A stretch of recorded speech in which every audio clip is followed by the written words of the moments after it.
one of my viewers were asking, is awakening available to us all in every incarnation?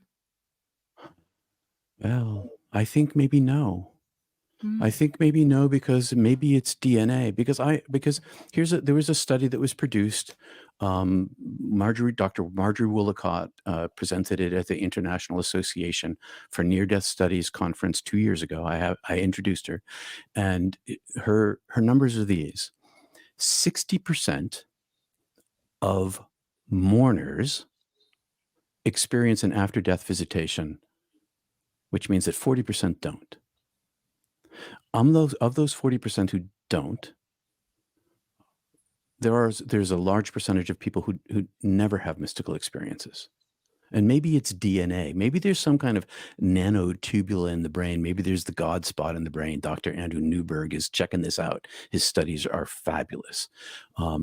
But maybe there's a God spot in the brain where there is a connection between the neurology of a human brain and the higher self, some kind of quantum interface sort of thing. And I don't know what it is, but I do know that my consciousness doesn't arise in my brain. My consciousness inhabits this form. And so incarnation to incarnation, uh, I don't have any statistics on it. And I don't know whether I can make a smart, I don't know if it's smart for me to guess, but I'm going to guess anyway and say that I know people who just can't see, and I can't make them see. I can share the divine energy the best I can, which is the true communication of it anyway. It's not about language or stories or talking. It's about the divine presence itself. And there are just people who I know who just can't, and don't. But maybe they're not supposed to. Maybe that is in their deal or plan, because they might be wanting to experience being an atheist, like how that is like, perhaps. And in the end, it doesn't matter. So like, I am not an evangelist, okay?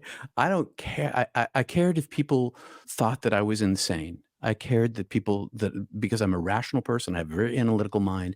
I I get tools in my head, um, but I didn't want to be shamed, and I didn't want to be rejected, and I didn't want to lose a possibility of a career or anything like that. So I kept my mouth shut. But here's the thing.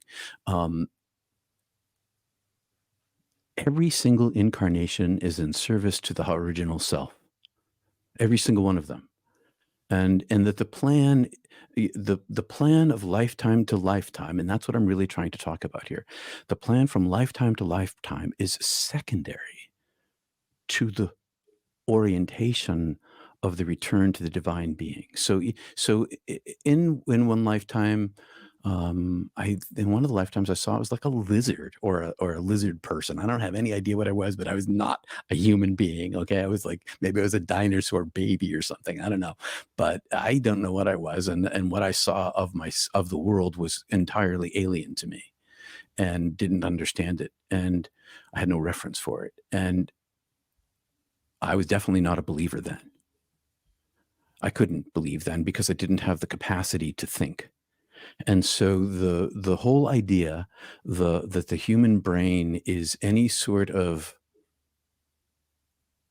determinative for what should or shouldn't be, I am suspicious of. Hmm. That is interesting in itself that you say that you were a lizard, because a lot of people are wondering about that. I think, can I reincarnate as a butterfly? But you're saying that really that is possible, that we can reincarnate through all sorts of forms. I think that there's no limitation to the unlimited.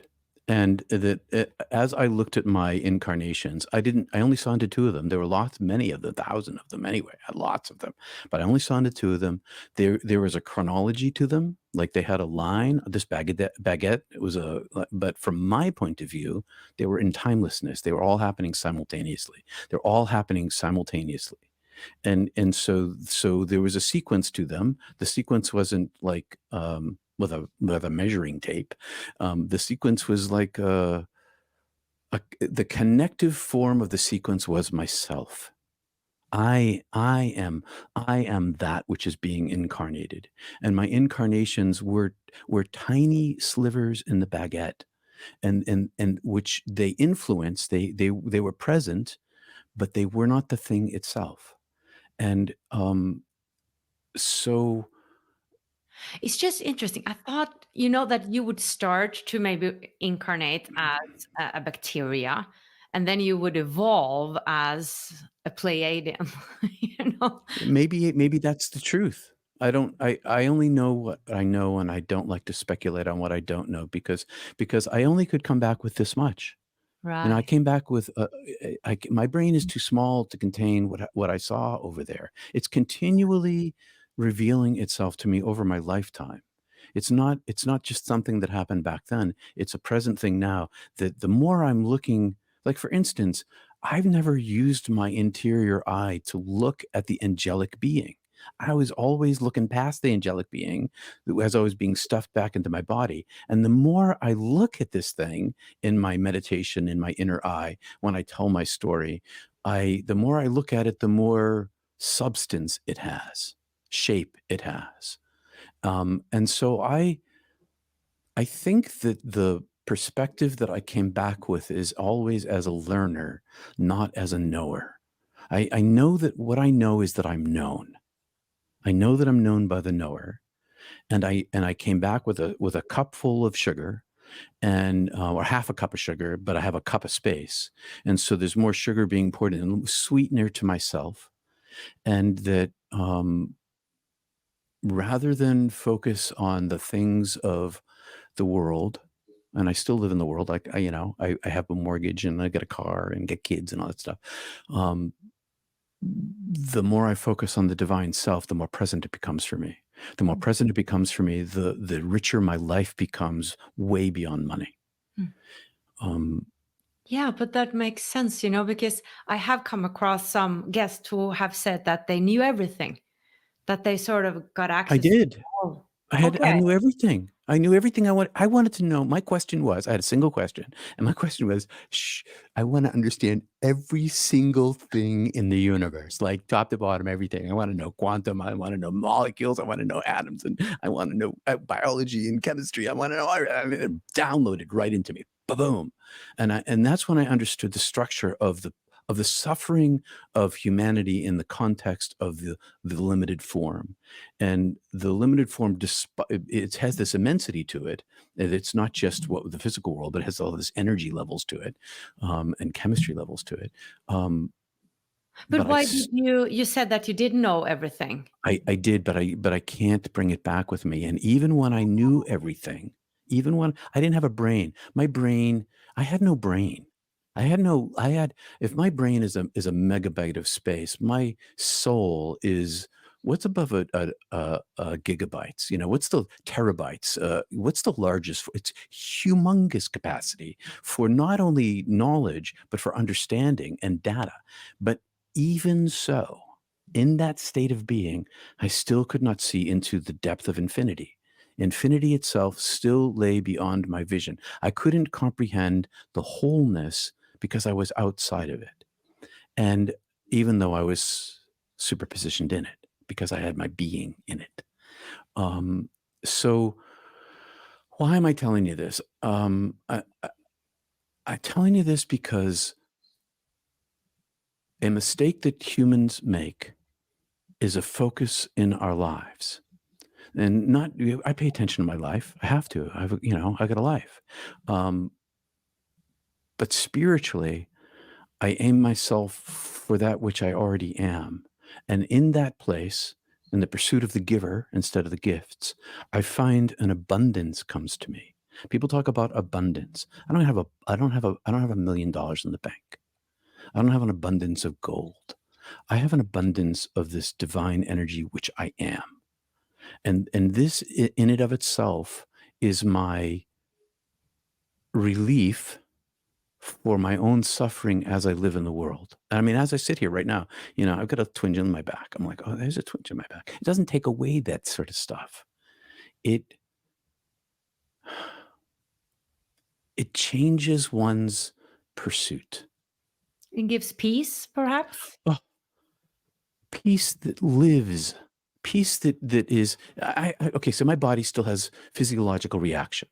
If I'm walking down a dark alley and somebody pulls a gun on me, I get a spike of adrenaline, right? I'm like, whoa, someone's got a gun on me. But I had a gun on me.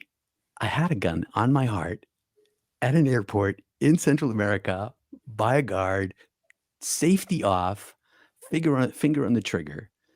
And this peace was with me. It's with me because I know that I'm not going to die. I'm not afraid of dying. And so there comes an abundance with this, and it can be cultivated through practices, lots of different kind of meditative practices that helps the cultivation of this peace.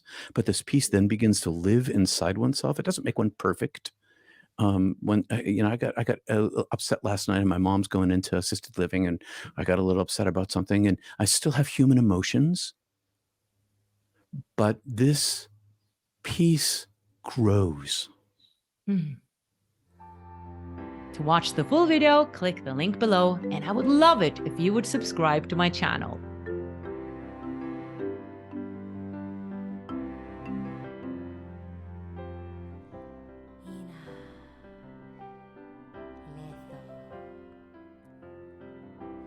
Resto maliata.